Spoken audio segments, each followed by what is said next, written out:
Hey everyone, thanks for tuning in. It's your old pal PeaceLoveMusic here, and we have just heard that the Fed is going to keep rates unchanged, which is what we were expecting. I'm going to be joined by a few of our chads in the ecosystem to chat about this, and also get some details on what's going on with the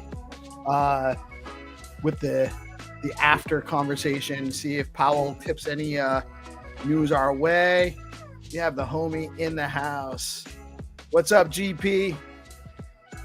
They just announced no rate change. Rates remain unchanged as of right now. You're muted, sir. Oh, whoops. I wonder if they are going to. I wonder if they're going to be hawkish or dovish sounding whenever Jerome starts to speak and give any type of indicator on what direction, like when or any time. You know that they're trying to avoid cutting these rates, and Trump is urging them to cut rates, but they see metrics increasing and getting better. So like, what's your take? My take, well, this is what I was expecting. And I think it's a sign that the economy is it's really not in bad shape to the point where we require rate cuts.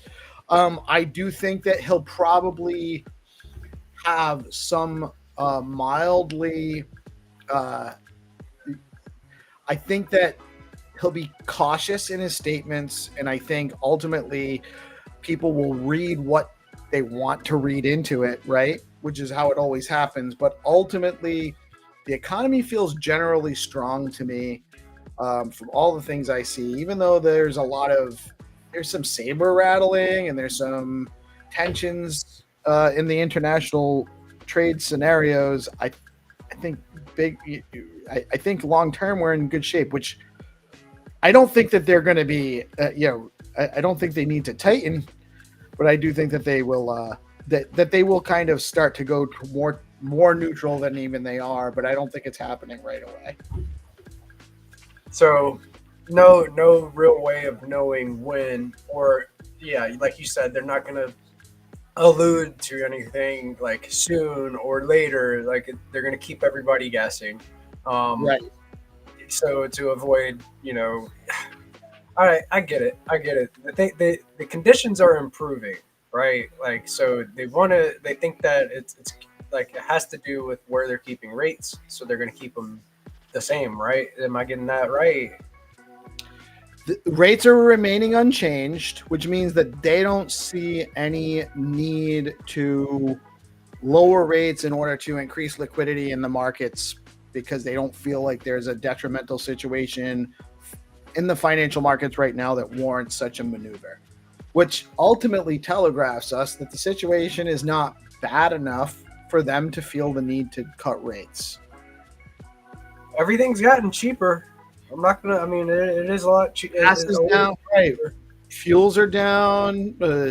Housing markets are starting to stabilize a little bit. There's still not enough inventory in my market, but prices are starting to stabilize. So it's. Don't forget the big one, right? Eggs. You're absolutely right, though. Eggs was a temporary thing anyway. That wasn't really financial markets issue. But everybody was talking. Everyone was talking about it because the media made it a reflection of the economy, when it really wasn't. They culled a huge portion of the chicken supply unnecessarily, by the way. So that was actually a market manipulation. But it, now that supply's gotten back into range, then the prices have come back into range of the market, which at the end of the day, that's really all it is supply and demand. That's what determines pricing action in markets. So, this just in. SBTC Cap 3 launches May 15th, another step toward becoming the largest Bitcoin layer and making BTC productive. Mark your calendars. So Cap 3 coming up very, very soon for SBTC. Oh, what's the next cap? Does it say? Let me see if I can get into the comments here, and I will also bookmark this and then bring this up. Maybe we Quick can. shout out to Ace in the place and Crypto Dude. What is up, Crypto Dude? And Ace, by the way, as well as myself, I am also a huge fan of your Led Zeppelin T-shirt. Thank you, Well done. thank you, good sirs. Yeah, that's one of my. It's like one of my things, man. I love band tees, but then I also have an uncle that is very, very much a metalhead. Very, very much like into like, dude, he's the one that put me into like rock music, right? So a lot of the times he'll order these T-shirts and band shirts. So I've got the dime bag shirt. I've got my this was Led Zeppelin. I got this from the thrift store. Like, dude, like I was surrounded by the music when I was young, so it's natural. It's natural. Yeah, that's awesome, man. And that's, we are shaped by the people in our lives, the ones that show us love and show us attention, and we adhere to the things that they like because the values that we associate the values that they instilled in us with those things. So keep that in mind when you're actually interacting with your people that look up to you, that you are also influencing how they're going to move forward in the world. And there's a lot of responsibility there, and there's a lot you can do that isn't an immediate payoff. But if you treat people right and you teach them the right way to treat other people, you're making the world better. And that's by the way, we're just waiting for the FOMC press conference. We will bring that live, and we'll have some commentary with that as we go. But we're just chatting as we do, a little DeOrganized action while we're waiting for the meeting to go live. That's what it's about, man.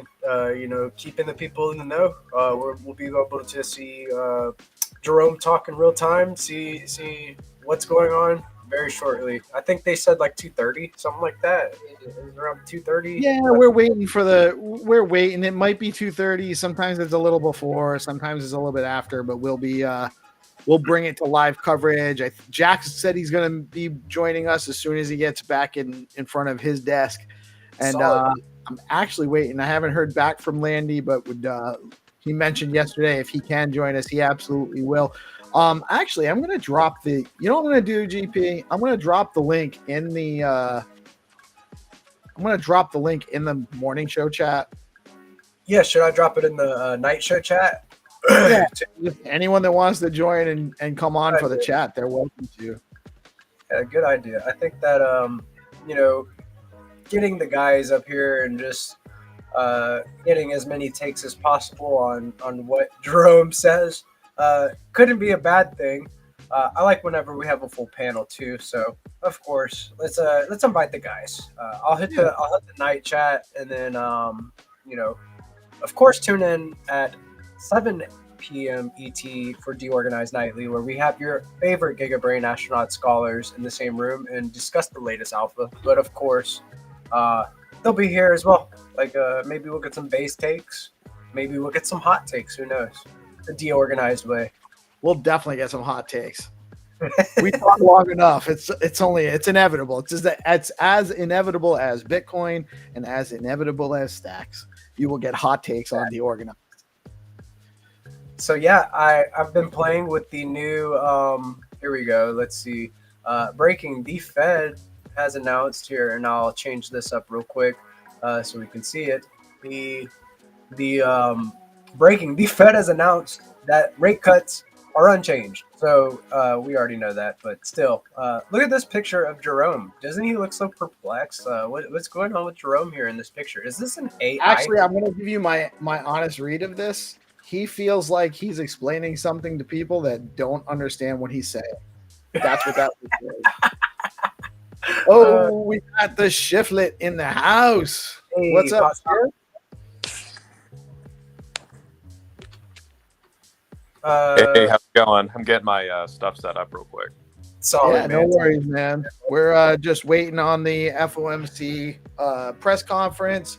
I'm assuming you already know that rates are left unchanged. Yeah, he's still getting set up, probably. Yeah, Yeah, I mean, it was expected. I like to kind of play devil's Yeah. advocate and be like, hey, but they could lower them. Just never know. So it's almost like we're Well, during if they did, yeah, close to COVID, they're like, we're not going to lower rates, and then they ended up lowering rates. So right. And I'm looking at least crypto markets right now look generally unchanged, but they're probably waiting what the tone is at the press conference and the answers to questions and all of that. So we'll see how the market responds in a little bit. But as of right now, it's pretty much flat across the board since the announcement of no change. Yeah, it gets a little volatile on small, like very small time frames. It can go up, down, while he's having that conversation. So I think that, yeah, it's just an excuse to shake people out of their positions and chop the market up. It will end up eventually just probably staying flat because it's unchanged, right? well, they've been doing like almost like a shadow QE. They've been injecting liquidity.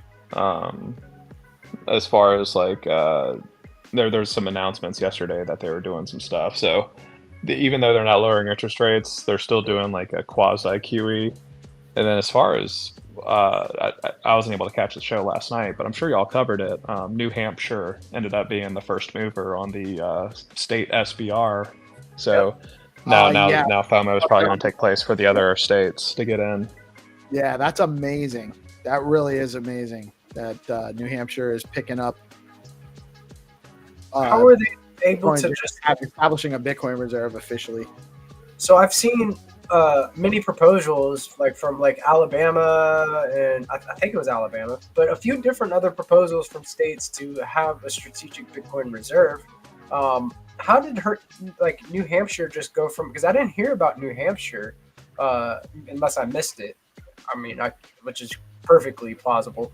How did they go from like no news about even considering it to being the first?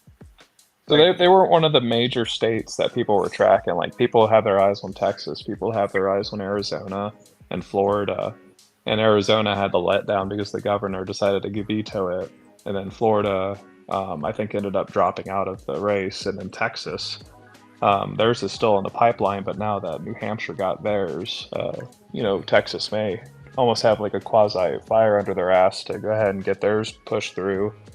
And then Arizona, they had the opportunity to be first, and maybe they'll reintroduce the bill and be like, hey, Hobbs, New Hampshire already got their stuff. Why don't we get ours? So, yeah, you think that it's going to be a domino effect? Yes. Not fake at all. Yep. Almost like the MicroStrategy effect. Now you have like MetaPlanet, which is a Japanese hotel chain, but they also have a Bitcoin financial strategy because of Dylan LeClaire. And then FLD, whose folds, they're the first. Yeah, absolutely. But now Americans can invest in them through OTC markets. You have to pay a little bit of a fee, but you can hold MetaPlanet in your brokerage, your IRA, or anything like that. So, I mean, they're at 5,555 Bitcoin, and they project that they'll be at 10,000 by the end of the year. So it's like, hey, I missed MSTR. Well, that's what's going to be other treasury strategies. Okay, well, here's MetaPlanet, who's a Japanese company. Here's Fold Holdings, who just recently went public, who's the first Bitcoin financial services company to go public. So it's interesting how, Michael Saylor is pioneering this strategy to where your company doesn't necessarily need to work as hard as NVIDIA or Microsoft or all these other companies. You can replace all the work and labor with just having a Bitcoin strategy, and you can get that same upside or even better upside because it's just writing Bitcoin. Yeah, it's right. Well, here's the thing. I'd rather hold Bitcoin than hold shares in a company that is investing in Bitcoin. But I would diversify into both. But my preference would be to own Bitcoin first. Landy in the house too. What is up, Landy? Azan, what's up?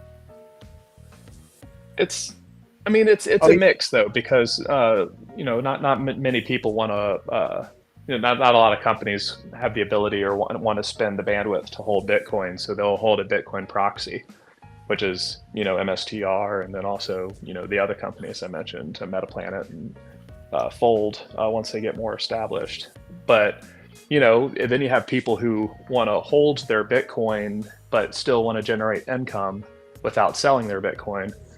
And in those cases, you have things like MSTY, which pays income based on MSTR's volatility. So that way it makes you a better hodler. You don't have to sell your assets in order to have cash on hand. Instead, you can just hold something which pays you cash. So it's interesting, all the different financial instruments that are coming out of TradFi with respect to Bitcoin. Right. The adoption's here. Yes. Institutional adoption is already here. It just hasn't actually snowballed yet. It's about to. And not tomorrow, but it's coming. There's still time, but there's not a lot of time to position yourself if you have not positioned yet. Not financial advice. I'm not a financial advisor. I'm just your friendly neighborhood media person guy that comes on and gives you some news and information. So, don't take my word for it. Always do your own research. But there's some really smart guys in the room with us right now, and they know what they're talking about. It really is. Now is the time. Now is the time. If you have been waiting, the signs are here all around us that Bitcoin institutional adoption is here. It's not going away. It's being adopted, and they're really trying to hold the price back as best they can until they can really establish their own positions. And once that happens, your opportunity is very, very fleeting from there. So right. Definitely do not. Landy's here, but he said he's tied up in something, so he won't be able to chat for a few minutes. But we cannot wait for his analysis and once he's available. And I don't know how this will work out. I'm actually going to probably screen share the Bloomberg coverage on YouTube of the press conference once the press conference goes live. That's at 2:30 Eastern. Yeah. Okay. Yeah. Speaking of MSTY, MSTY, they announced a $2.28 div this month. So depending on your price that you entered, if someone who bought shares at $21 and they're getting $2.37 a share and a monthly dividend, that's an 11% return in 1 month, and that's just because of Bitcoin and MSTR. Crazy. Yeah. Is it a monthly dividend? Yep, monthly dividend. It pays every 4 weeks. It's paid as low as $1.33 and as high as $4.41. And the $4.41 months were when we were in all-time highs, pushing 100,000 back in the winter.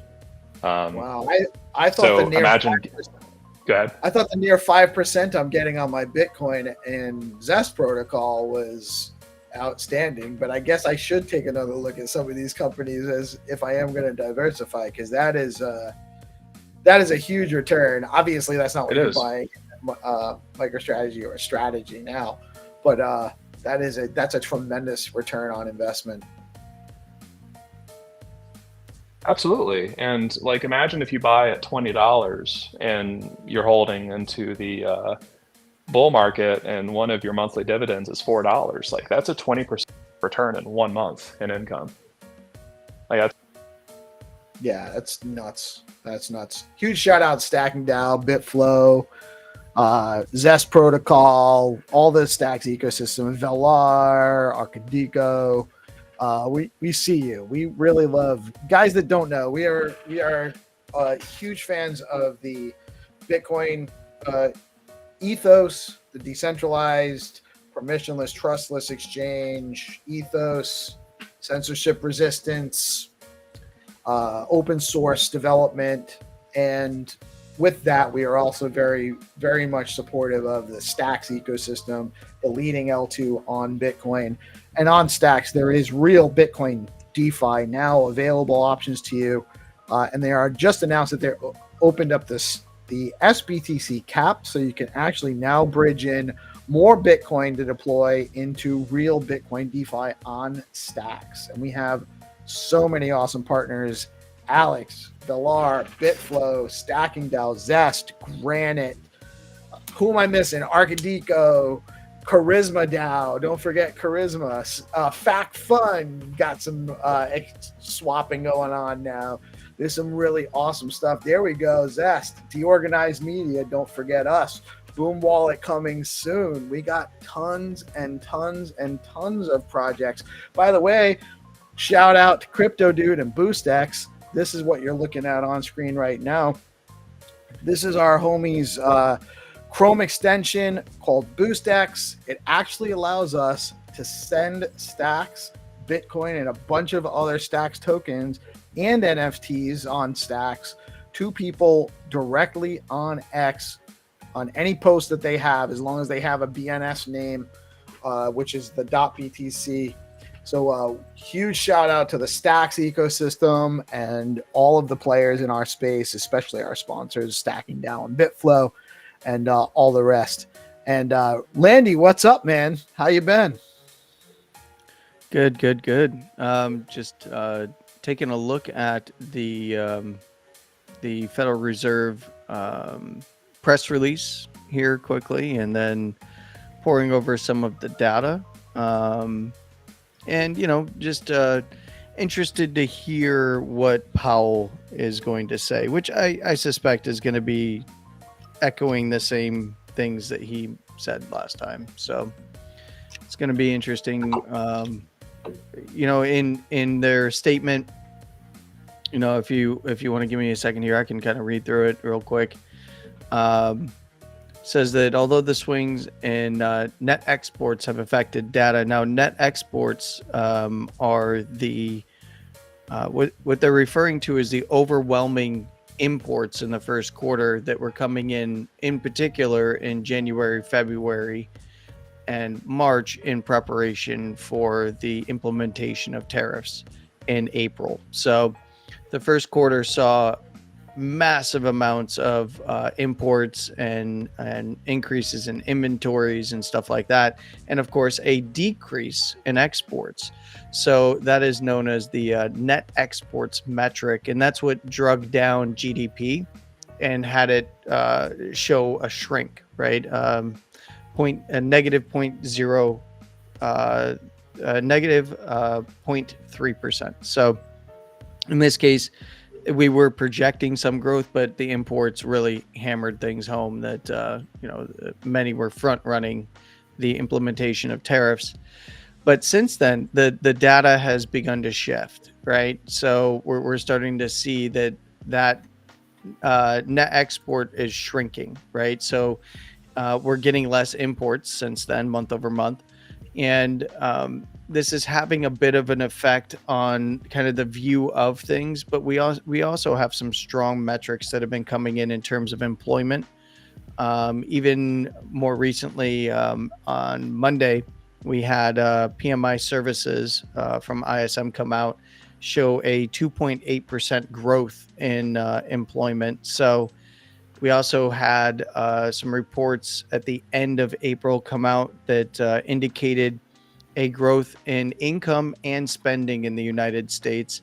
And we saw that PCE, which is the primary number or metric underlying inflation, month over month stayed flat, meaning that we didn't see any further aggregate inflation. Now we are getting inflation in some sectors, but we're getting outsized deflation in others like energy.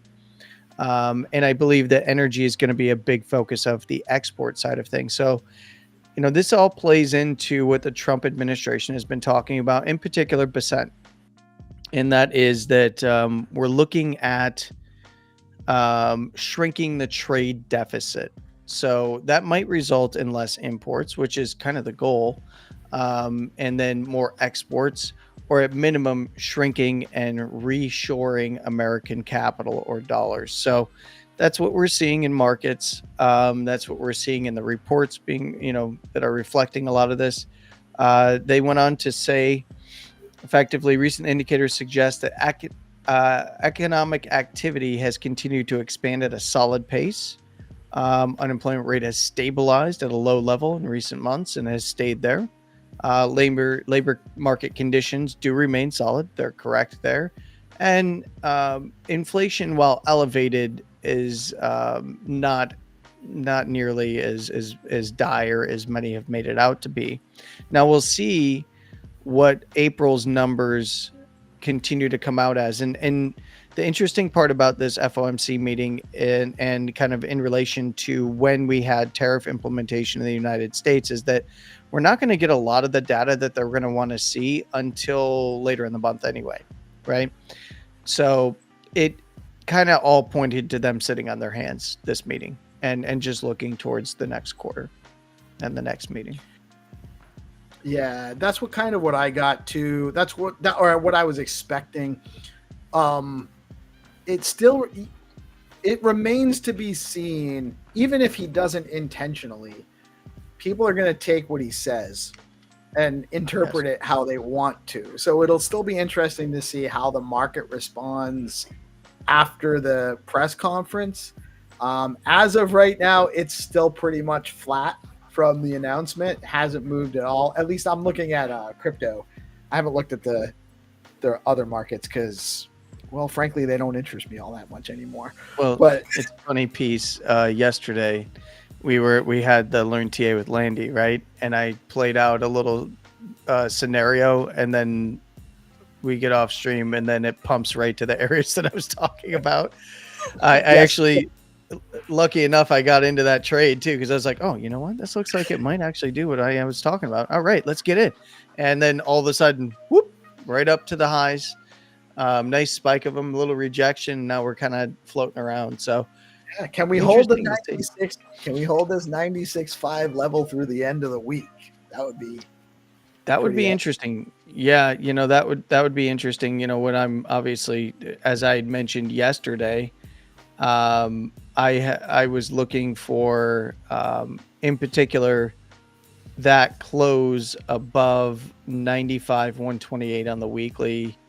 And that would start to really, we got a nice move into that area. And in this case, we're looking at about $96,000 for continuation to test last week's high. What the danger is here for bulls is that they get trapped at the top of a range here and find themselves on the outside looking in as things kind of come back down for liquidity and try to set up that real reversal. So, I'm just stay cognizant of what's actually happening in the wider markets, because Bitcoin is moving with every little thing right now. And traditional players will definitely take advantage of positive and negative news to get where they want to go. And there could be some dovish sentiment with Jerome Powell in this press conference. So even though interest rates remain stable, he could put some breadcrumbs out there during his press conference that could influence markets. Yeah, it's going to come down to how he talks about it, realistically. Mm-hmm. I just got a new notification from TradingView. For some reason, all it says is your hub for global bond data. Really, they added some new features, apparently. No wonder it was chugging. Okay. Got some new stuff. Yeah. And for those that don't know, the best indicator on TradingView is Landy bands. If you don't have bands, you need to go to Landy's X page and go get it. It's a free indicator. It's all you need. Hey, I appreciate that. It actually is an awesome indicator, by the way. I'm not just saying that to be funny, although I did have obviously my delivery is just kind of goofy sometimes anyway, so it just comes off that. I have a feeling that I love the Landy band. Yeah, did Landy's mic rug for a second? Yes, it did. Sorry. Okay. All right. Cool. Oh, I'm not crazy. Yeah, I'm having. So yeah, it's funny. I actually took a little trip to the hospital yesterday, shortly after our stream as well. Got my lungs in, and then went to the hospital. So I've been trying to reset things here, like my computer. What happened? Huh? You all right? Yeah. I'm gonna be good. All good. Everything checked out. I'm good. All right. Had to cool. go get some Yeah, but unfortunately, it ended up being a very long day and long night. And then when I was on my way out the door, I realized that I ripped apart some of my setup because I was going to go set up in another room to do some things. And so as I'm like plugging things in, the microphone might rug here and there. My apologies. What's up, Jackbinswitch in the house? How you doing, Hey, brother? What's up, man? Great panel. Good to see you, Landy, Shiflet, GP, Hey, Peace. What's up, guys? What's up, Jack? All right, What's up, Jack? this dildo still didn't cut rates, huh? Yeah. Still keeping it flat, man. Keeping it unchanged. Let's see. he's still doing some like shadow QE though with some of the activity I saw yesterday with the Fed live? injecting and stuff like that. So even though he didn't cut rates, they're still the Fed's up to something. Is he live right now? So, not He yet. should be. If Okay. you, he's going to be walking out here in a minute. Where's? Yeah, where yeah, y'all he's got- talking. Oh Is shit! he? Yeah. I'm, Yeah, he's on. talking. I got CNBC on the screen right now. He's talking. Yeah, he's up there. All right, hold on a second. Let me. Boom, Really? boom, No, boom. this isn't- Let's hear what he got to say. Yeah, I just saw a clip on X, and I was like, "Oh, is it that time?" It's about I'm on the Fed's website. I mean, the Fed's YouTube channel, and it's. Can y'all shoot a link in the This is private what- chat? Oh, hold on a second. Did I get delayed? Rebounded from weakness in the fourth quarter. Sorry, guys. There we Nice. 4.2% remains low and has stayed in a narrow range for the past year. Wage growth has continued to moderate while still outpacing inflation. Overall, a wide set of indicators suggest that conditions in the labor market are broadly in balance and consistent with maximum employment. The labor market is not a source of significant inflationary pressures. Inflation has eased significantly from its highs in mid-2022, but remains somewhat elevated relative to our 2% longer run goal. Total PCE prices rose 2.3% over the 12 months ending in March. Excluding the volatile food and energy categories, core PCE prices rose 2.6%. Near-term measures of inflation expectations have moved up, as reflected in both market and survey-based measures. Survey respondents, including consumers and forecasters, point to tariffs as the driving factor. Beyond the next year or so, however, most measures of longer-term expectations remain consistent with our 2% inflation goal. Our monetary policy actions are guided by our dual mandate to promote maximum employment and stable prices for the American people. At today's meeting, the committee decided to maintain the target range for the federal funds rate at 4.25% to 4.5% and to continue reducing the size of the balance sheet. The new administration is in the process of implementing substantial policy changes in 4 distinct areas: trade, immigration, fiscal policy, and regulation. The tariff increases announced so far have been significantly larger than anticipated. All of these policies are still evolving, however, and their effects on the economy remain highly uncertain. As economic conditions evolve, we'll continue to determine the appropriate stance of monetary policy based on the incoming data, the outlook, and the balance of risks. Based on the incoming data, the outlook, and the balance of risks. If the large increases in tariffs that have been announced are sustained, they're likely to generate a rise in inflation, a slowdown in economic growth, and an increase in unemployment. The effects on inflation could be short-lived, reflecting a one-time shift in the price level. It is also possible that the inflationary effects could instead be more persistent.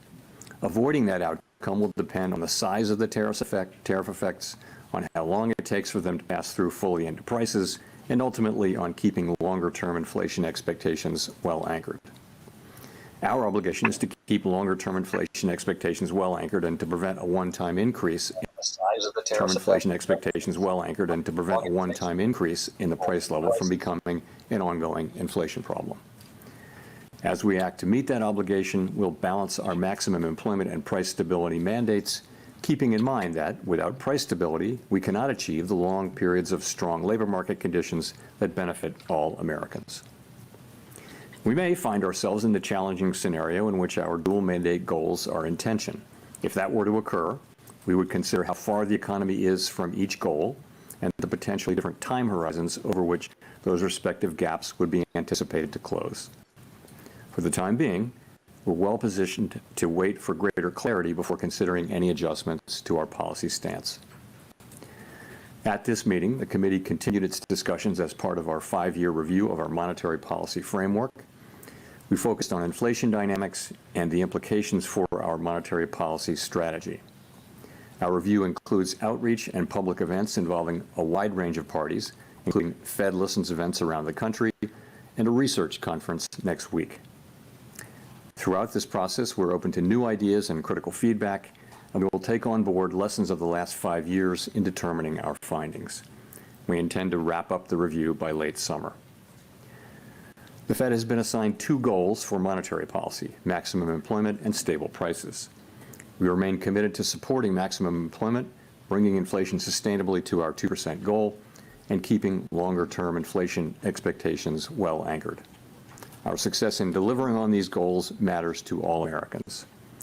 We understand that our actions affect communities, families, and businesses across the country. Everything we do is in service to our public mission. We at the Fed will do everything we can to achieve our maximum employment and price stability goals. Thank you. I look forward to your questions. Now when things Steve actually Leishman, will CNBC. get Thank you, Mr. Chairman, for taking my question. A lot has happened since the last meeting. There's been tariffs put on, tariffs taken off, and meanwhile, there's a bill advancing in Congress. And I just wonder if I could press you on the last part of your statement. Are you any closer now to deciding which side of the mandate is going to need urgent care first? Well, so as we noted in our statement, post-meeting statement, we've judged that the risks to higher employment and higher inflation have both risen. And this, by the way, of course, is compared to March. So that's what we can say. I don't think we can say, which way this will shake out. I think there's a great deal of uncertainty about, for example, where tariff policies are going to settle out, and also when they do settle out, what will be the implications for the growth and for employment. I think it's too early. So, I mean, ultimately, we think our policy rate is in a good place to stay as we await further clarity on tariffs and ultimately their implications for the economy. Hearing you describe what you're looking for in terms of being able to make a decision, it sounded like that's a long-term process before you sound like you're going to be comfortable, or the committee would be comfortable to act on what the data is telling you. I don't think we know. I think if you look where we are today, we have an economy that, if you look through, the sort of distortions in Q1 GDP, you've still got an economy that looks like it's growing at a solid pace. The labor market appears to be solid. Inflation is running just a bit above 2%. So it's an economy that's been resilient and is in good shape. And our policy is sort of modestly or moderately restrictive. It's 100 basis points less restrictive. Turn them down a little bit so we can do commentary maybe. And so say that again, Landy. That leaves us in a good place to wait and So, see. We don't think we need to be in a hurry. We think when we he's need talking patience. about We're going to be distortions, he's watching the talking data. specifically The data about may the move quickly or net slowly, exports but we metric, do think where we're we in a had good massive position where amounts we of are imports. to let things evolve. And if not for the massive and amount of become clearer in imports, terms of which what are should be the calculated into monetary policy GDP, response. some argue that they shouldn't be, but they are calculated because that's money being spent, right? That does affect, price and cost here. But there are some who argue that And there the is, situation has no differences, energy because costs of are that, down, it housing drugged the balances report look down, nothing but like they we did would have 4 been on years solid ago. growth, Labor demand appears to be if that was not the gradually metric making that was its way being to counted. So below it's a temporary 4%. metric. What do you see right now He knows that it's gonna that could shrink. nourish higher inflation beyond a rise in goods prices this year? I think the underlying inflation picture is good. It's what you see, which is inflation now running a bit above 2%. And we've had basically services and non-housing services, which is a big part of it. Yep. So that part, I think, is He's not taking their bait, by the way. is moving along well. But there's just so much that we don't know. I think, and we're in a good position to wait and see, is the thing. We don't have to be in a hurry. The economy has been resilient and is doing fairly well. Our policy is well positioned. The costs of waiting to see further are fairly low, we think. So that's what we're doing. And, we'll see. The administration is entering into negotiations with many countries over tariffs. We'll know more with each week and month that goes by about where tariffs are going to land, and we'll know what the effects will be when we start to see those things. So we think we'll be learning. I can't tell you how long it will take, but for now, it does seem like it's a fairly clear decision for us to wait and see and watch. That you don't need to be in a hurry. Does that mean that could the outlook change in such a way that a change in your stance could be warranted as soon as your next meeting? As I said, we are comfortable with our policy stance. We think we're in the right place What an to uncomfortable wait and question see to how ask. things evolve. We don't feel like we need to be in a hurry. We feel like it's appropriate to be patient. And He's when what he's things trying to get develop, him to do of is course, commit to we cuts have a next record quarter of or next we can move month, quickly the when beginning that's of the quarter. appropriate. But we think right now the I appropriate thought the thing to signal do was, is hey, to we're not wait in a and see how hurry. things evolve. And There's so then much uncertainty. the If you talk to businesses, underlying market message was, hey, participants, we'll just or wait till next month. forecasters, everyone is Yeah, just essentially. waiting to see how developments play out, and then we'll be able to make a better assessment of what the appropriate path for monetary policy is. So we're not in that place, and as that develops, and I can't really give you a time frame on that.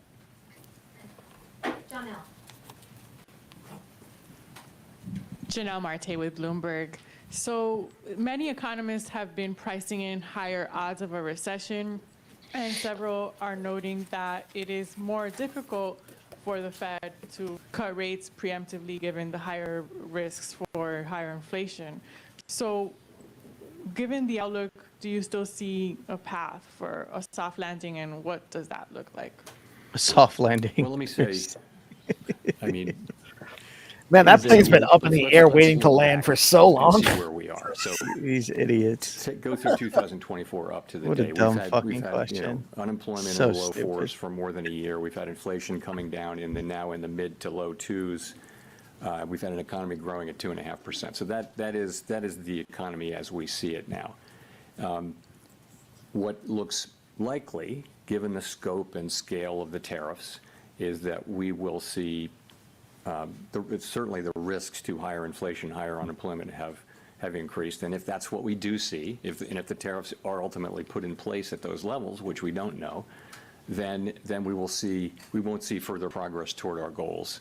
But we might see a delay in that. I think in our thinking, we would never do anything but keep achieving those goals. But we would, at least for the next, let's say, year, we would not be making progress toward those goals. Again, if that's the way the tariffs shake out. The thing is, we don't know that. There's so much uncertainty about the scale, scope, timing, and persistence of the tariffs. So that's that. In terms of preemption, I think you can look back at the 2019 cuts as preemptive. I wouldn't say that what we did last fall was at all preemptive. If anything, it was a little late. But 2019, we did cut 3 times. But the situation was you had a weakening economy and you had inflation at 1.6%. So that's a situation where you can move preemptively. Now we have inflation running above target. It has been above target for 4 years. It's not so far above target now. And we have an expectation, conditional on what happens, that we'll see upward pressure on inflation. If you look at where forecasters are, they're all forecasting an increase in inflation. So it makes it, and then we've also got forecasts of weakening in the economy, and some have recession forecasts. We don't publish a forecast about that. We don't publish a forecast that assesses how likely a recession is. But in any case, it's not a situation where we can be preemptive because we actually don't know what the right response to the data will be until we see more data.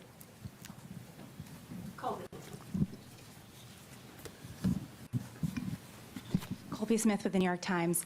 How much weakness does the committee need to see, though, in the labor market and the economy more broadly to lower interest rates again? Is it about a certain increase in the unemployment rate over a period of time, or perhaps a certain So funny listening number to of them negative and their monthly dumb job questions. reports? I mean, how are you making that assessment? Unemployment from March So, to April first of all, we don't in see that yet. manufacturing We have 4.2% rose by unemployment, good 1.8%. participation, wages behaving very well.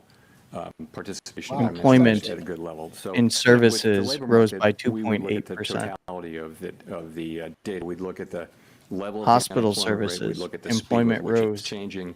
by We would look at the whole huge 3%? array of labor Almost market data 3%. to Let me to look get here. a sense of whether conditions The are really report's shitty, deteriorating so or hold on. not. And at the same time, we'd be looking at the other side of the mandate. We could be in a position of having to balance those two things, which is, of course, a difficult balancing judgment that we'd have to make.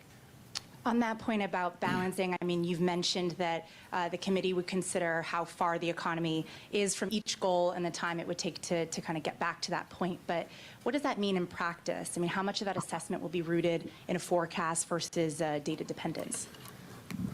It would be a combination of the two. I mean, let's just say this would be a complicated and challenging judgment that we would have to make. Yeah, we're not in this situation, but the situation is if the two goals are in tension, so let's say that unemployment is moving up in an uncomfortable way, and so is inflation. We moved Not from the situation 49, we're in, it was 4% hypothetically, increase in but we employment would in look hospital. at how far they are from the So, goals, how far they're expected to yeah, be from the we have goals, what's the expected stable time to get back to their employment goals. numbers. We'd look at all those things and make a difficult judgment, and that's In in fact, our framework. It's always moving been in our from thinking. contraction to slowing we haven't contraction faced that question in a very on long employment. time. So again, difficult judgment to make, and not one that we face today, and we may never face it, but we have to be keeping it in our thinking now. They're fishing for gotcha questions, by the way. Thank you. Edward I'm Harris I'm with doing Fox journalism. Business. So we had the CPI report that came out that showed month over month the first decrease in inflation in about 3 years. The jobs Thank report you. said solid that we saw. At the same time, we have those new tariffs that we're living under. Thank So you, Edward. Given this, should the Federal Reserve be cutting rates at all this year? It's going to the depend. other And I direction. think you have to just take a step back and realize this is why we are where we are. We're going to need to see how this evolves. There are cases in which it would be appropriate for us to cut rates this year. There are cases in which it wouldn't, and we just don't know until we know more about how this is going to settle out and what the economic implications are for employment, for inflation. I couldn't confidently say that I know what the appropriate path will be. So following on that, so then how does President Trump calling on you personally, as well as the Federal Reserve, to make rate cuts affect your decision today and affect your job difficulty? Doesn't affect doing our job at all. So we're always going to do the same thing, which is He we're took a going good thing and use tried our to twist it tools into to a bad foster thing. maximum employment and price stability Yeah. for the benefit of the American people. orange We're always man gonna bad. Consider Ed- only Edward the economic was, data, uh, the But Trump outlook, said- the balance of risks, Fishing. and that's it. That's all we're going to consider. So Fishing. it really doesn't affect either. It's a fishing expedition because he even conceded that inflation is down. Hi, and Howard flat Stein month with over Reuters, month, and, so he was thanks for the wrong. time. I'm wondering, I mean, given the complexity about the first quarter GDP and what lies ahead, I'm just wondering Came what in your under the intuition month tells before. you about Flat the last month. underlying direction of the economy right now. Many of your colleagues Employment have is said up. they feel growth is slowing.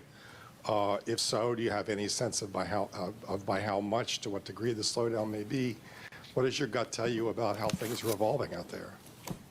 My gut tells me that uncertainty about the path of the economy is extremely elevated, and that the downside risks have increased. The risk is, as we pointed out in our statement, the risks of higher unemployment and higher inflation To have the risen. person asking about Dixie, it's probably but going they to haven't bounce on the materialized weekly yet. again They soon. they're not really not in the data yet. Doesn't rule out further So downside though. that in the tells me meantime. more than by intuition, because I think it's obvious actually that the right thing for us to do is we're in a good place. Our policy's in a very good place, and the right thing to do is await further clarity.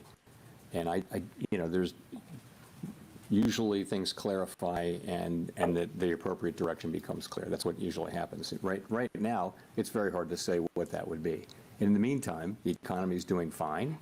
Our policy isn't, it's not highly restrictive. It's somewhat restrictive. It's 100 basis points less restrictive than it was in, last summer.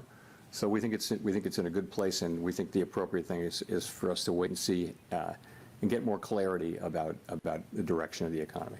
Well, let me press you on this idea of the economy being fine right now, because reading the Beige Book very closely the last time around, there was a lot of negative stuff, negative sentiment that was in there. And I know that everybody's looking at soft data right now. You mentioned it yourself that the sentiment's sour. But the Beige Book was talking about, the beginnings of layoffs in some industries, prices rising in some places, and an awful lot of investment decisions being pushed to the sideline. Doesn't that point to a slowdown? It may well. It just hasn't shown up yet. And we all look at all these sentiment and read many individual comments just to get a better feel. And businesses and households very broadly are concerned and postponing economic decisions of various kinds. And yes, if that continues and nothing happens to sort of alleviate those concerns, then you would expect that to begin to show up in economic data. It wouldn't maybe show up overnight, but it would show up over weeks and months. And that may be what happens, but it hadn't happened yet. And also, there are things that can happen that will change that narrative. I mean, they haven't happened, but it's possible to imagine things that. But in the What's going on, Powell? You're buffering. Buffering Powell. Somebody else got pulled up. Yeah. Well, here's the thing.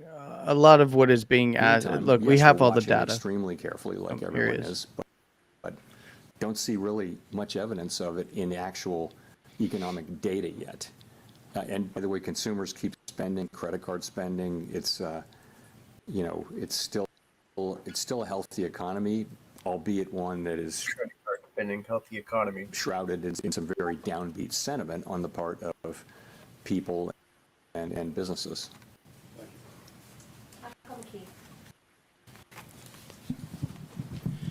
Michael McKee from Bloomberg Radio and Television. The Fed's been criticized recently by a former governor for what he calls mission creep. You take on more problems, use more tools, and then end up building tools to deal with the fallout of those tools, which then makes it a given that you will act more aggressively in the future. Is that a fair critique, and is that something you would be looking at in your framework review? Sorry, say the critique again. That the Fed has been involved in mission creep, gets involved in using too many new tools to deal with problems and to go too far. Is that something that the critique was based around the fact that you did QE and QE and QE and went beyond the narrow confines of your mandate? So, well, I mean, there are a couple. That's not really beyond the confines of our mandate. I would say this: we did things. Essentially, we were on an emergency footing for a couple of years in the pandemic.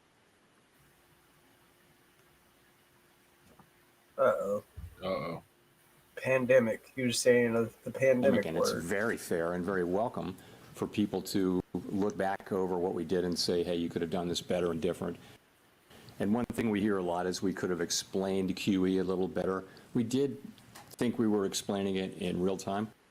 I completely accept the thought that we could have explained it better. There's a lot of thinking that we went on too long with QE. I can tell you switch over to mine. The reason we did was we were concerned let me see if that we didn't want audio a sharp tightening in financial conditions at a time when we thought the economy was still vulnerable. Really very little on climate. You can say that little bit that we've done was too much, but I wouldn't want to give any impression that we've taken climate in as something that we're spending a lot of time and energy on. We're not. We have very, very narrow things. We did one guidance for the banks, and then we not hearing it. Stress analysis, climate stress. Not hearing it. The network for greening the financial system. So we didn't do much on climate, but I do think, and I've said this publicly several times. Stupid climate spending shit. It's a real danger for us to try to take on a mandate like that, which is very narrow application to our work. And the risk is if you go for things that are really not in your mandate, then why are you independent? And I think that's a very fair question. I do think we've done a whole lot less on climate than some people seem to think we did. Anyway, that's what I think. Should you have taken on the question of bringing unemployment rates down for specific categories? We didn't do that. What we said was that we never targeted any unemployment rate for individual racial or demographic groups. What we said was that maximum employment was a broad and inclusive goal. And I think what we meant by that was we're going to consider the totality of the country as we look at our maximum employment goal. Of course, we were never going to target any individual group with that, but I think some people I do that. there we go. That's not at all what we meant.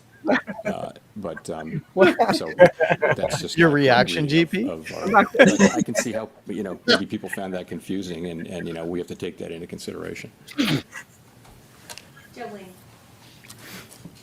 Juggling. Hi, Chair Powell. Thanks for Kinda taking our hack questions Albert in today. this. I'm Jolene Kent with CBS News. You've said wait and see, and the economy is doing fine today, but the impact of tariffs are already showing up at the ports. Businesses, big and small, are telling us that they feel it, and most importantly, consumers say they feel it. That the challenges Are feeling here, the tariff. and there's no waiting and They seeing. said they were For Main taking Street, polls saying what that is consumers the were breaking feeling point? it What would before the have to tariffs happen even went into to effect. prompt a rate Give me a cut break. specifically? I'm really feeling these tariffs as a consumer. Yes. Can you feel it yet? We Yeah. really don't Is see it in the yet? data yet. can big feel it in my economic effects. plums, We see sentiment, their concerns that higher prices may be coming or things like that. So people they're worried now about inflation. They're worried about the It's a difference a shock between from the reality tariffs, and but they really perception. haven't. That shock hasn't hit yet. And CBS is trying to paint a perception as a reality. At the not just the sentiment data, but also the real economic data, as we assess what it is we should do. And remember, there would be two effects. One of them would be weakening economic activity, which translates into higher unemployment, and the other would be potentially higher inflation. Again, to say it again, the timing, the scope, the scale, and the persistence of those effects are very, very uncertain. So it's not at all clear She what looks the appropriate perturbed by this response to answer. monetary policy is at this time. And and by the way, our policy is in a good place, so we think we can wait and move when it is clear what the right thing to do is. Really not at all clear what it is we should do. So They know people are exactly feeling, what they're going to do. stress and Give me a break, concern, Paul. but Come on. Unemployment hasn't gone up. Job creation is fine. Wages Well, are they're in not good shape. sure. It depends on what happens between now and people are not when layoffs, we're or gonna people are not actually getting do it. laid off at high levels. Initial claims for unemployment are not increasing, in any kind of impressive way. So You kind of slapped the her down. economy itself is still, in solid shape. Just a quick follow-up. President Trump now says he does not plan to remove you as chair. When you heard that, what did you think? I don't have anything more for you on that. I've Not pretty good much rate. covered that. Powell's like, Thank you. yo, don't fall for. I'm not falling for this shit. Right. Well, I you already literally said just that. talked to Thank you. Bissent on Monday. Chris Gaber, Associated Press. Can't be fired. Well, I just wanted to follow up. Earlier, it sounded like you said it was unclear how the Fed. Oh, the Associated what Press. kind of interest rate The decisions you will make later Soon this to be year. So does that- defunded.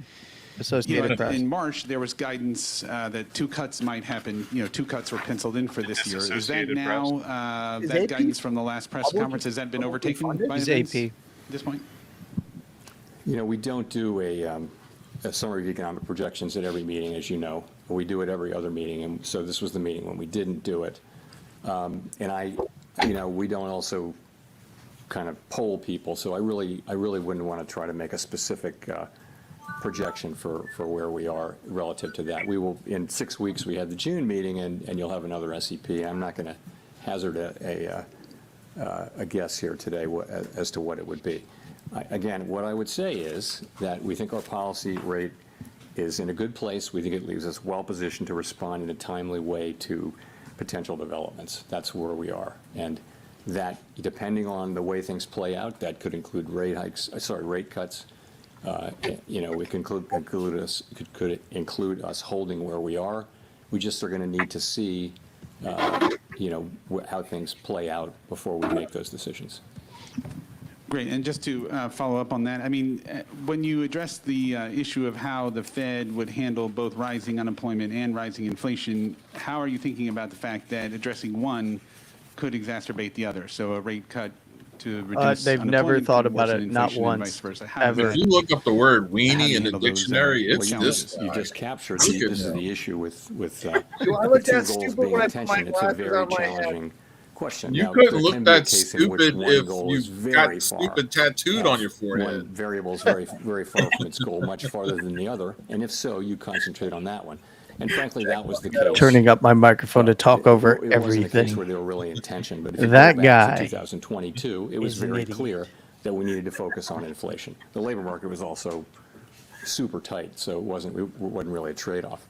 You know, I think you know what our framework document says. It says we'll look at how far each variable is from its goal, and also we'll factor in the time it would take to get there. So, you know, that's going to be potentially a very difficult judgment. But the data could break in a way that it's not. You know, I just don't think we know that. The data could easily favor one or the other. He's And being very, right very now, clear There's no need to make a choice. that and we need to see the and no rest real of the basis data for doing so. this month. My microphone just adjusted down. Hi, Victoria Guido with Politico. I wanted to ask, Congress is currently debating spending cuts alongside extending the tax cuts. And I know you've talked many times about how the path of the debt is unsustainable, but given that we're also talking right now about the economy slowing, potentially even recession, I was just wondering, is there a danger Not that what he spending cuts said. now could slow Literally. growth a lot more?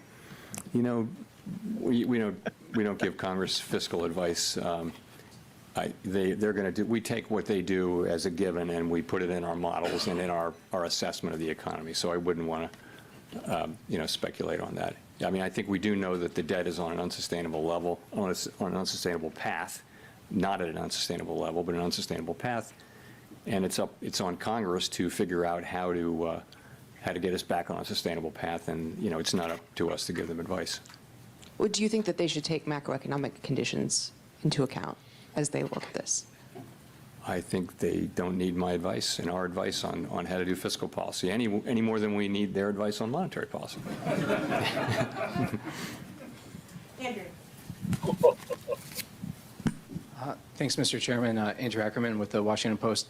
In your Jackson Hole Wapo. comments last year, you said you would not welcome further cooling in labor market conditions. The unemployment rate then was 4.2%, which is what it is now. Many forecasters now predict a higher jobless rate. How has your tolerance for weakening labor market conditions changed compared to a year ago? Show me the So it was forecasters. quite a different situation. What was happening last year is that over the space of 6, 8, 7 months, the unemployment rate went up by almost a full percentage point. And it was click, click, click, click, click each month. And everywhere people were talking about downside risks to the labor market. At the same time, payroll job numbers were getting softer and softer. So there was a really obvious concern about downside risk to the labor market. And so at Jackson Hole and then in September, we wanted to address that forthrightly. We wanted to show that we were there we'd been there for inflation for a couple of years, and we wanted to show also that we're there for the labor market. And it was important that we send that signal. Fortunately, since then, the labor market has really, and the unemployment rate have really been moving sideways at a level that is, well in the range of mainstream estimates of maximum employment. So that concern has gotten a lot less. So, you're at 4.2% unemployment. I think we were in a very different situation. Now we have a situation where, the risks to higher inflation and higher unemployment have both gone up, as we noted in our statement, and we've got to monitor both of those. We actually have a potential situation where there may be a trade-off or tension between the two, potentially. We don't have it yet, and we may not have it, but that's what we have, and that's why I think it's a very different situation. I guess I want to follow up by asking how much of a rise in the jobless rate you could tolerate. Yeah, I can't give you I'm not going to try to give you a specific number. I'll just say we have to now be looking at both variables and which of them is literally if one of them the is only demanding two our focus variables more than the that other, matter to them. That would tell us what to do with policy. If they're more or less equally distant and equally or not distant, Unemployment then we don't and have to inflation. make that assessment. Their The assessment freaking is mandate. you wait. So I'm not going to try to be really specific about what we need to see in terms of a number, but If we did see, significant Yeah, of course, like, deterioration in come the on, I labor market, need of course, this. that's just one of our two can't get any variables, and pussy we would at look to be all. able to support that. My life You'd hope that sucks. it wasn't also Nobody coming at a likes time when me. inflation Just was give me getting something that very I can bad. print And that's bad. we're speculating here. Yeah, We don't know that's all this. they're We don't know fishing any of for. these things. It's very hypothetical. We're just going to have to wait and see how it plays out. Thanks.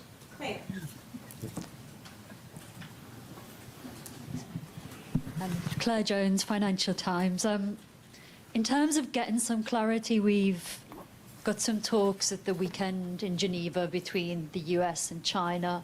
A lot of economists are attaching an awful lot of importance to what we hear from those talks.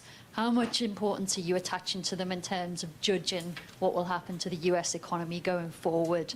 And just in a similar vein, Talks don't matter, the deals some do. economists are saying it's days, not weeks, that we have until we start to put the US economy at risk of seeing the sort of pandemic era shortages and higher They're prices. really ratcheting you up. If we don't kind of Inventories soothe are relations fine, between bitch. the US What are and you China. talking We're all about? gonna Good to have your die. view on that too. So, Pandemic these are not era shortage. talks I that hear we're that in any way everywhere involved in, the so I past really week. can't comment Fucking directly ridiculous. on I mean, it. no So look at the fucking data. toilet Is this, paper. We had, coming out of the March ridiculous. meeting, the public generally had an assessment. Literally of where just a tariffs were going, narrative and then that April 2 ignores the happened, and data. It was really substantially larger than anticipated in the forecasts that I had seen and in our forecasts. Import. So, Thank you. And now we have a different, we're in a new phase where it seems to be we're entering a new phase where the administration is beginning talks with a number of our important trading partners, and that has the potential to change the picture materially or not. And so I think it's going to be very important how that shakes out. But we simply have to wait and see how it works out. It certainly could change the picture, and we're mindful of not trying to make conclusive judgments about what will happen at a time when the facts are changing. Just on the fall in shipping volumes from China over these tensions, I mean, do you share that concern that we could start seeing goods shortages and higher prices in the coming weeks if this isn't resolved very quickly? I don't want to get we shouldn't be involved even verbally in the questions about the timing of these things. Yes, of course we follow all that data. We see the shipping data, we see all that, but ultimately this is for the administration to do. This is their mandate, not ours. And I know as you can see, they're again beginning to have talks with many nations, and that has the potential to change the picture materially. So we'll just have to wait and see.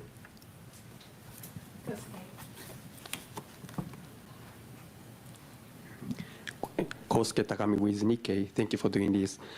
The volume of imported goods increased significantly in the first quarter.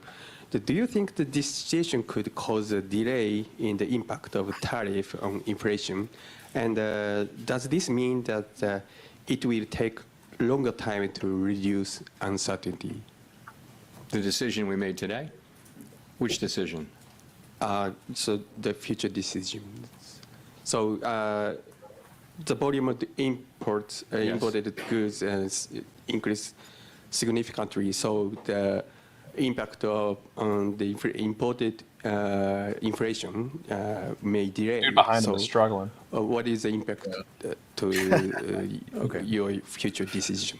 Okay, so I mean, I think we think that there was a big spike in imports, right? Very big, historically large, really, and to beat tariffs. And now that should actually reverse, so that it's the difference between it's exports minus imports. So and imports were huge, and so that it conveyed a very negative contribution to U.S. GDP, annualized GDP in the first quarter, as we all know. So that could, in the second quarter, be reversed, so that we have an unusually large contribution to usually positive. That's very likely as imports drop sharply. You could also have, very likely you'll have restatements of first quarter. It'll turn out that consumer spending was higher. It'll turn out that inventories were higher, and so you'll see those data revised up. it may actually go into the third quarter too. And so I think this whole process is going to a little bit make it harder to make a clean assessment of U.S. demand. I mentioned private domestic final purchases, which doesn't have inventories government or inventories government. Anyway, it's a cleaner read on private demand. But that too probably was flattered a little bit by by strong demand for imports to beat tariffs. So that might overstate. It's a really good reading, 3% PDFP in the first quarter. That might actually overstate. So it's not really going to, I don't think it's going to affect our decisions. I will just say, though, that it's a little confusing, and it's probably less confusing to us than it would be to the general public as we try to explain this. It's complicated, and GDP is sending a signal, PDFP is sending a signal. It's a little bit confusing, but I think we understand what's going on. It's not really going to change things for us.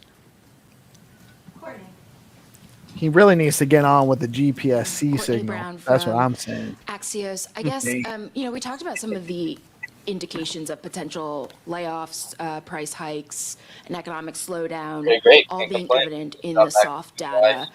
I'm curious why the Fed needs to wait for that to translate into hard data to, make any type of monetary policy decision, especially if the hard data is not as timely or might be warped by tariff. One of the reasons I never got effects. red rimmed glasses was because I wouldn't be able to wear them with a purple shirt, but there she is. I mean, look at the state of the economy. The labor market is solid, inflation is low. You got to We can afford remember to be that patient as things purple unfold. is There's no real cost to our the waiting color at of this point. royalty, so she's trying to be Also, the press sense of- royalty the sense right of it now. is, we're not sure what the right thing will be. There And she's should wearing be red, some so increase she's in out for inflation. blood. There should be some increase in You should come to unemployment. Those call DeOrganized. for different responses. And so until we know, Fast track to potentially becoming call for press different royalty. responses. And so, until we know more, we have the ability to wait and see. And it seems to be a pretty clear decision. Everyone on the committee supported waiting. And so that's why we're waiting. Just a very quick follow-up. There was this sort of vibe session, if you will, where the sentiments expressed in They soft vibe data coding? did not translate Vibe into coding. the hard economic data. Vibe How are you thinking about that when interpreting some of the signs in the softer survey data? Yes. I Okay, think so going that was back actually a decent a number of question. years, the link between sentiment data and consumer spending has been weak. It's not been a strong link at all. On the other hand, we haven't had a move of this, speed and size. So it wouldn't be the case that we're looking at this and just completely dismissing it. But it's another reason to wait and see. You're right, though. We had a couple of years during the pandemic where people were saying just very downbeat surveys wrap and it going up, out and guys. spending Wrap money. it up. Come on, So that can happen. and Wrap it that up. may happen. I to actually want to some run you people. guys just through don't the know. actual This is an economic data outsized because everybody change in LARPs sentiment, though, online. and You so see none all of these us big is looking at accounts that just LARPing and as saying that like we're sure one macroeconomic way or the experts. other. I'm going to show you guys the We're real not. numbers. Oh yeah, we're definitely. They Plus, were don't they India know that and they're? Pakistan experts. Thanks, They- Chair Don't they Powell. know that the CNN. building on Bitcoin? So you mentioned space earlier that Zip you're flow is going on monitoring right now? the Come on, shipping we got a data, place to and see here. have seen Come in on shipping now. data that imports from China into the Port of Los Angeles have plunged, and that has raised concerns about potential shortages. What tools, if any, does the plunged Fed have to because ensure they were that over prices importing in the and first inflation quarter expectations to don't get get out of stocks hand full? if tariffs do These cause people- significant supply chain disruptions? They're just trying to paint a I mean, narrative. we don't have, the kind of tools Whatever that are data good they can at draw dealing with through supply do chain so, problems. is We all don't they have that need. at all. That's a job for the administration and for the private sector more than anything. Yeah. What we can do with our interest rate tool is we can be more or less supportive of demand, and that'd be a very inefficient way to try to fix supply chain problems. But we don't see the inflation yet. We're of course reading the same stories and watching the same data as everybody else, and right now we see inflation kind of moving sideways at a fairly low level. If I could follow up on that, President Trump has indicated that he will likely name a replacement for you when your term as chair expires next year. But Your position on the board runs through January 2028, I believe. Would you consider remaining on the Fed board even if you're no longer chair? So I don't He's have like anything 100 for you years on old. that. Let him My retire. whole Look at focus him. is on, and my colleagues' focus is all, Right. on Retired. you He know, goes and works trying for a to Bitcoin navigate company. this tricky passage we're in right now, trying to make It's the like, right you know what? Fuck decisions. You know, this. we want to make the best decisions Making the for transition the to people that we Bitcoin. serve. That's what we think about day and night, and this is a There's a challenging way of orange situation, and pilling. that's It's the way that 100% the of our money is focus ran right in now. this country and other countries. Like, it's just this shit's stupid. Like, I'm just gonna Chair stick to Powell, a monetary Jennifer policy Schonberger that with goes Yahoo out to the Finance. year Public 2140 records instead. of your schedule so far this year show no Mhm. meetings with President Trump. Past presidents Obama, Bush, and Clinton have all met with Fed chairs, and you met with Trump during his first term. Why haven't you asked for a meeting yet with the president? He's very distressed I've over never this. asked for a meeting with any president, and I never will. It's not, I wouldn't do that. There's never a reason for me to ask for a meeting. It's always been the other way. So would you want to meet with him if given the opportunity to get more information? It's never an initiative that I take. It's always an initiative. I don't think it's up to a Fed chair to seek a meeting with the president, although maybe some have done so. I've never done so, and I can't imagine myself doing that. I think it's always comes the other way. A president wants to meet with you, but that hasn't happened. And if I could just ask one question on monetary policy. When it is time to cut rates, how will you determine how far down rates will have to come to try to keep a balance on the inflation mandate as employment weakens? You're not going to give me an answer. I think once you have a clear direction, you can make a judgment about how fast to move and that The kind of thing. non-answer. So it's really the harder question is the timing, I think, and when will that become clear? And fortunately, as I mentioned, we have our policy in a good place, the economy's in a good place, and it's really appropriate, we think, for us to be patient and wait for things to unfold as we get more clarity about what we should do. Thanks very much. Okay, I'm going to stop sharing this, and then I'm going to switch real quick, and I'm going to run you guys through something. Let's do it. Let's do it. Because it's kind of nonsense. Obviously, it's always supposed to be nonsense, right? Some of the questions that they're asking. But one of the key things that we keep coming back to that I'm going to share here is the GDP, and there was some numbers last month that I was talking about with you guys and many others on Spaces events. We had numbers that came out prior to GDP on the 30th, right? And one of the big ones was personal income. Obviously, we had international trade in goods and services that were earlier, but it was personal income was one of the readings that we were looking for. Right. And the outlays there for personal income saw that from February to March that we did have some softening. But we were up in terms of the outlays from the prior period. So we had a beat in terms of personal income and personal spending. So if you look here, that's year over year. This is going to be, year over year metrics. Month over month, we were actually up. In fact, let me go look at my numbers real quick here. I'll share this screen. I can switch on my side here. Let me go ahead and share this with you. All right, let's get this in position. And we're going to go ahead and say only future events. Nope, we're going to go for the full slate. All right, so share this tab instead. Let's make sure that's popping up for you guys as well. Now, the audience can't see this, but on the 29th, we had JOLTS, and then on the 30th, we had personal income spending month over month was up from the forecast and the previous metric by 0.2%. We had personal income was forecast to decrease. It did decrease month over month, but it did not decrease to the level. So it was a beat in terms of expectations. And then we have core PCE down here, which is the main inflation metric that is tracked. and it was forecasted to go up 0.1%. It had previously gone up 0.5%, and it actually went down 0.5% and came in at 0. So inflation stalled or fell flat. And this is kind of what he's talking about. So we have income and spending are up, which are the primary drivers behind GDP, by the way. So while they've been kind of floating back and forth between contraction and expansion, or contraction and growth, generally speaking, since the rate cuts, it has been on the growth path. Along with that, last summer we saw a growth path for core PCE, which was inflation from Q3 to Q4, which is why I was calling out Q1 to Q2 for a crash of some, or a top, or a economic uncertainty period, right?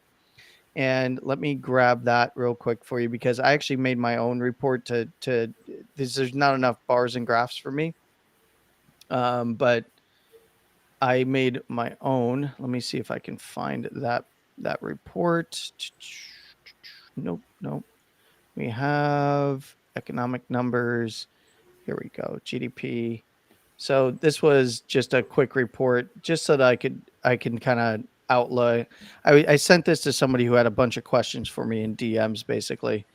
And what this is we came in negative 0.3% after, we did see some growth, Q2 to Q3, some fairly small growth of 0.1% quarter over quarter, and then we saw it tank down. So we saw the actual negative side from quarter to quarter start to hit from Q3 to Q4. And what's interesting about what just happened in the real contributions from Q1 is you see this imports number massively down. You see government spending down as well, which is fairly rare, by the way. Usually to buffer the amount of imports, which does have a negative impact on net exports, right? So it's a total between exports over here and imports gets you your net export numbers. That was what dragged GDP down. Typically, what the government will do ahead of a big event like this is they will spend, right? So you'll see this bar over here, which will soften this number here and still show some growth, even if it was declining. We didn't get that because what did they do? Immediately, Trump administration in Q1, as when they got in, they started cutting, right? And didn't introduce any new big spending, right? And then, of course, we had the front running all the way through, which, by the way, was just Q1 because the tariffs didn't start until Q2. So we saw everybody front running on the import side of things. Now, this is reflected. This is kind of a composite number. When we start getting into some of the income changes and spending habit changes, we had goods and services increase. This is in terms of spending. So we had massive amounts of spending on motor vehicles and parts. That was a huge jump. Then we had services kind of tick up for food, housing, utilities, healthcare, and stuff like that in terms of spending, aggregate spending. Now, remember, this isn't price inflation. This is spending. So people are willing to spend. And what did we see tank at the same time? Gasoline and energy goods tanking. So energy just going down. And what does that do? That actually has a positive impact on the entire supply chain here in the United States. If you bring energy prices down, that affects the entire supply chain. It also affects just you at the gas pump or your electric bill. And it takes a little while for those things to make their way to us as consumers.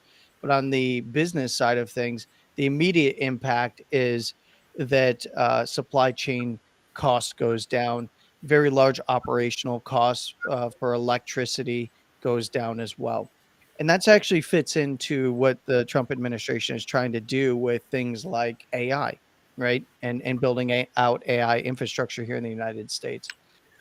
The other big one, when looking here, of course, this is the full GDP report. They just, they were showing essentially real GDP change, and what tanked it. It was imports versus exports. But here's the interesting one that we're going to go back to my little crappily put together one here just for a moment, because I want to show this here, inflation metrics. I don't like their chart is just too small for some people. But we saw inflation coming down. right? So we have gross domestic purchases index, we have PCE price index, and core PCE. Now, core PCE and PCE price index came down through Q3, but then began to rise Q4 into Q1. So we had already bottomed. So just like in price charts that you're looking at that I like Bitcoin and traditional markets, it hit a low and it started to rebound Q3 into Q4. Now this was in the, of course, preparation and run up to the election. We hadn't yet gotten any cuts, by the way. There were no rate cuts, and we had already seen that inflation was back on the rise, and that there was more economic spending going on. So the key inflation metrics, one of the big ones here that I want to note here is core PCE, excluding price and energy, and then you have personal consumption expenditures, PCE. This tracks the price specific changes for goods and services bought by customers. This is the Federal Reserve's primary inflation metric or gauge. Now, that is your PCE price index. That was tanking very fast coming into Q3, and it rebounded the fastest of all of the metrics coming into Q4. So what we're seeing in a lot of those numbers that is, and what led to me believing that we were going to need a big correction in Q1 to Q2, or the transition from Q1 to Q2, was this. From Q3 to Q4, I was like, uh-oh, because what ended up happening is we went way leveraged up in traditional markets. When TradFi levers up, you need a delevering event. And typically it's going to take, we saw it begin the Q3 throughout that into Q4. So we saw the big levering up through the summer coming into the fall. It's going to have to delever, and it typically delevers in about 2 quarters later. And that's exactly what we saw. I wasn't some genius calling the markets like I'm some savant that knows the future. It's that the freaking data was right there in front of us the entire time, right? Here's another fun thing. So we just had metrics come in that are month over month metric. And I'm going to point out a few things here that I think are important to understand here. This is PCE manufacturing, and I'm sorry, PMI manufacturing from ISM. I suggest that everybody go and look this stuff up. I'm just going to run down a few things here that are important on this report. Employment, very important. This was contracting from coming into March. So from contracting coming into March, and then grew in September by 1.8% for employment. If we look here, we look at inventories, did come down. So we were growing and we went into slowing, but supplier deliveries were increasing. They were already slowing because this is month over month, right? This is reading the March data coming into April when the tariffs were being implemented. We saw imports also come down. So imports started to slow.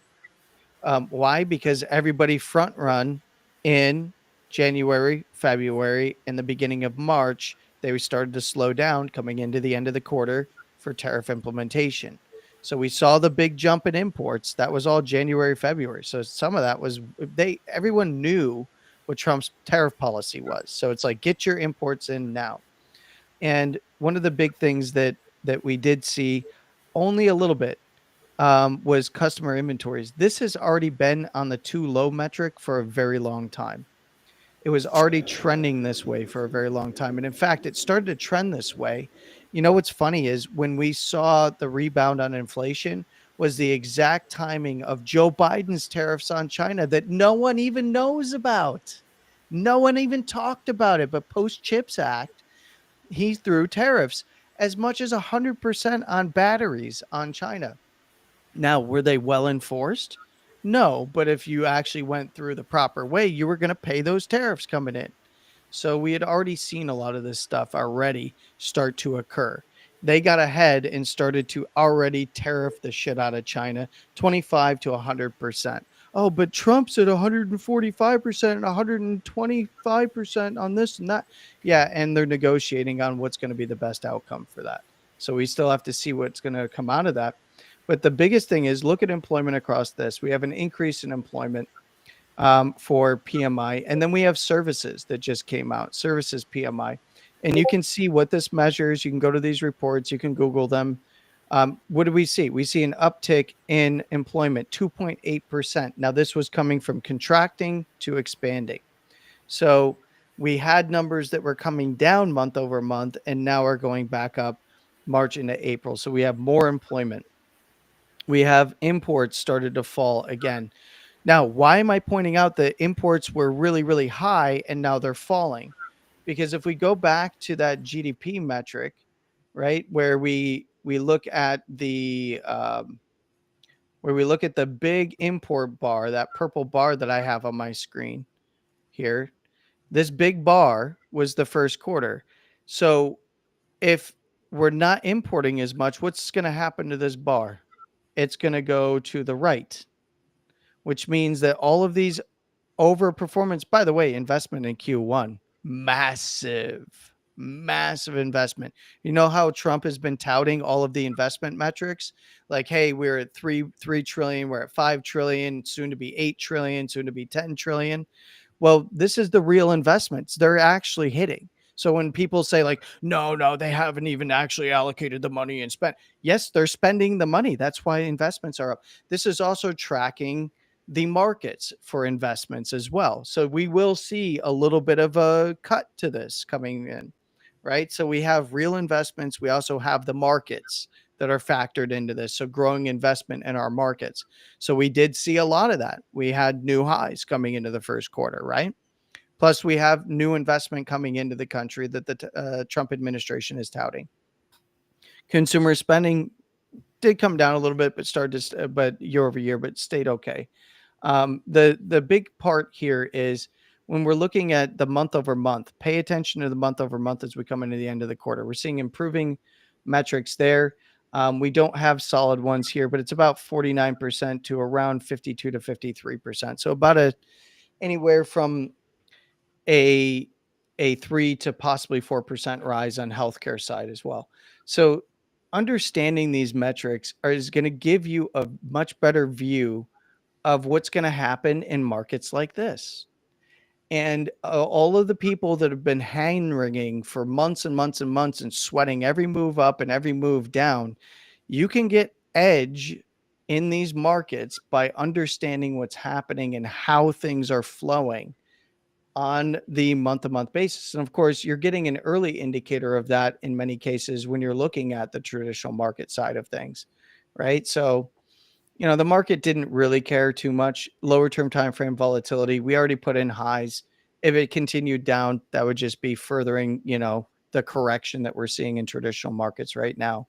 The important part is when looking at bonds and Dixie here, I have an aggregate bond metric for this is an ETF that essentially says price go down, rate go up. Essentially. So this is corporate grade bonds. Technically, rate would go up. They don't always have rates go up on these high yield investments. When you see a sell off in this, rates go up. When you see this is 7 to 10 year, just aggregating between the 10 year yields. When we see this go down, rate goes up. When we see this go up, rate goes down. And then we have the 20 year here. Why am I showing this? Because you see the big massive moves down, which means that yields spiked. So big massive move down on the 20 year, big massive move down on the 7 to 10. We saw a big move down on corporate bonds across the board here. And then what else did we see move down? Dixie moves down, right? So what did we just witness? We witnessed what is called a delevering event. That means that there was corporate bonds and treasuries being sold, and then they exited the dollar. What was Besant's goal again? Get foreign investors out of our markets, get American investors back in. We want to control the way that investments are being run in our markets. And now that we have a lot of parked capital on the side, because it's not just all foreign investment, but you can tell that a lot of it was because we saw the drop in Dixie at the same time that we saw the drop in all of the bond market. Now, I'm being very, very high level. There is a ton of nuance and a whole lot of shit that if somebody who's very experienced ever wants to have a like robust conversation about this, we can. But this is more of just giving you the idea of where is what the administration doing. Are their goals being met? And you can see clearly in the data that what they're saying they want to happen, they are seeing happen now. And for those that say like, oh, nothing's being done, and one day they're saying they're in negotiations, then the next day, that's all noise. Because what's happening behind the scenes in the real economy and the real data is actually happening in accordance to what they want and what they're saying. Now, of course, there's speculation that Trump, he wasn't prepared for this much of a sell-off and this and that. And like, hey, that's why he's reversing course and saying that he wants to do deals now. And he's capitulating and he's, all this other shit about like, yeah, I'm open to deals with China. Meanwhile, everybody's like, and Z, he's strong and powerful. They're going to stand up to us in America. And this is really bad for us. And then all of a sudden the news comes out that no, they're willing to talk. And then Trump says he's not talking. And then China says they're not talking. And then they say they are. Of course, you didn't see the same news stories about Z capitulating or anything like that because the American media just intensely hates this particular administration. But it's the same reason why you didn't hear about the tariffs on China last year when Joe Biden put tariffs on China, right? That were very, very high tariffs, by the way, in across various sectors. You didn't hear about it because there's a media bias. So if you want to cut through the media bias, both positive and negative, no matter what side you're on, go and look at the data yourself. Then try to understand what you're seeing in markets as it relates to that data. And you will not have trouble as long as you're not listening to the bullshit and the narrative that they're trying to create. Also, buy Bitcoin and get you some SBTC and some USDH. Thanks, guys.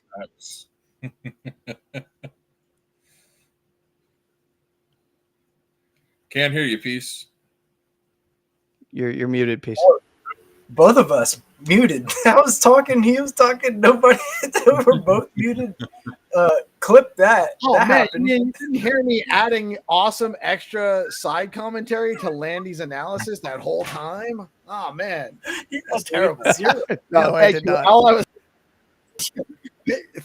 Thank you, Landy. That was really... I love that you brought this to us. And you know what? No one watching CNN or Bloomberg or anything is getting that information. No one's getting that data. So thank you for providing that for our viewers. Yeah, you guys make sure that you follow CryptoLandy on X. Tune in on Tuesdays around 1 p.m. ET to learn TA with CryptoLandy on DeOrganized. Yeah, get you some stacks, get you some Bitcoin, hodl on, stay strong. Forget about it. Right on. Thank you all. Do you guys have any last words? I think that kind of wraps up coverage. That we had a tremendous turnout. There's definitely demand for this kind of stuff, so we will definitely do more of these breaking news drop in. Great show, guys. Thank you, Shift, for joining us. Jack, always Landy, you carried the show, man. You really provided a tremendous amount of value, and you break it down very well. You clearly know what you're talking about. You can see right through a lot of the bullshit that's out there. So really, thank you for providing that for us. We really appreciate you. And GP, as always, man, great stuff. You guys have any last words? How you guys feeling about it? Feeling like something's got to give eventually, right? It's not going to stay like this forever. Be sure to tune in at 7 p.m. ET Monday through Friday for DeOrganized Nightly, as well as the Let's Go morning show Monday through Friday at 8:30 a.m. ET. Go to deorganized.media, set up your profile, go view the show schedule to stay in the know. Base builders build on Bitcoin via stacks. Yeah, I just longed some stacks on Dollar, by the way. Me too. Had to. Yeah. I wanted to see what the market was going to do in response to the minutes, and it seems to not care a whole hell of a lot one way or the other right now. So looks like they expected it. That seems generally flat after running this morning, so or running last night. So it didn't see the report as bad news. I don't think it didn't see the press conference as bad news. So markets seem to be flat with maybe a little bit of cautious optimism. Well, here's what you're going to find, guys. You're going to find that if markets go down, they're going to be like, oh my God, it's because Trump is fucking up the economy, everyone. And if prices go up, they're going to be like, Powell's going to save us with rate cuts, probably. He was very positive and dovish. It's even though we put in highs already. Yeah, pretty much. So, look, I want to thank you guys. I appreciate you. And thanks for having me on. Right on, right on. That wraps up coverage of a DeOrganized breaking news event. Thank you all for tuning in. I am PeaceLoveMusic. We are DeOrganized Media coming at you live randomly, not even just every Monday, sometimes again in the middle of the day. Y'all have a great keep the options open. Yeah, you never know. We could come up at any time. Be ready. Nobody expects the DeOrganized breaking news show. Y'all have a great rest of your day. Thank you, Chads, for joining us. Peace out.